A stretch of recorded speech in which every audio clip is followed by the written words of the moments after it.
మీ పిల్లలకి జ్వరం వచ్చినప్పుడు ఇచ్చే పారాసిటమాల్ మెడికేషన్ యూసేజ్లో మీరు ఈ మిస్టేక్స్ చేస్తుంటే వెంటనే జాగ్రత్త పడండి. Hello everyone, this is doctor మేఘ్నా, consultant paediatrician at little wonders clinic, Kokapet. 3. Temperature measure చేయకుండానే ఫీవర్ మెడికేషన్ ఇవ్వడం. ఒక్కొక్కసారి మీకు వేడిగా అనిపించిందనో లేకపోతే ఫీవరిష్గా ఫీలింగ్ వస్తుందనో అనవసరంగా ఫీవర్ లేకుండా కూడా పిల్లలకి మీరు మెడికేషన్ ఇస్తుండొచ్చు. ఇది అన్నెసరీ, దీన్ని ఖచ్చితంగా అవాయిడ్ చేయాలి. 2. జ్వరం ఎక్కువైపోతుంది అని డాక్టర్ చెప్పిన డ్యూరేషన్లో కాకుండా జ్వరం తగ్గలేదని ముందే మీరు పారాసిటమాల్ ఇచ్చేయడం. దీనివల్ల బాడీకి పారాసిటమాల్ని ఎలిమినేట్ చేసే టైం అనేది ఉండదు. దీనివల్ల టాక్సిక్ లెవెల్స్ అనేవి బాడీలో పెరిగిపోతుండొచ్చు. And first and most important thing, paracetamol different స్ట్రెంగ్త్స్లో ఉంటుంది.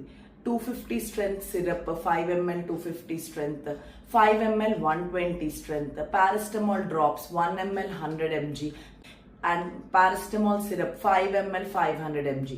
ఇందులో ఒక్కొక్క ఎంఎల్లో ఎంత పారాసిటమాల్ ఉంటుంది అన్న కాన్సన్ట్రేషన్ వేరీడ్గా ఉంటుంది. మీ డాక్టర్ ఏదైతే ప్రిస్క్రైబ్ చేస్తారో ఆ స్ట్రెంగ్త్ని మాత్రమే యూజ్ చేయండి. అండ్ ఒకవేళ మీకు డౌట్గా ఉంటే ప్యాక్ వెనకాల మీ పిల్లల వెయిట్తోని కంపేర్ చేసుకొని ఎంత ఎంఎల్ వేయాలి అనేది డెఫినెట్గా చూడండి.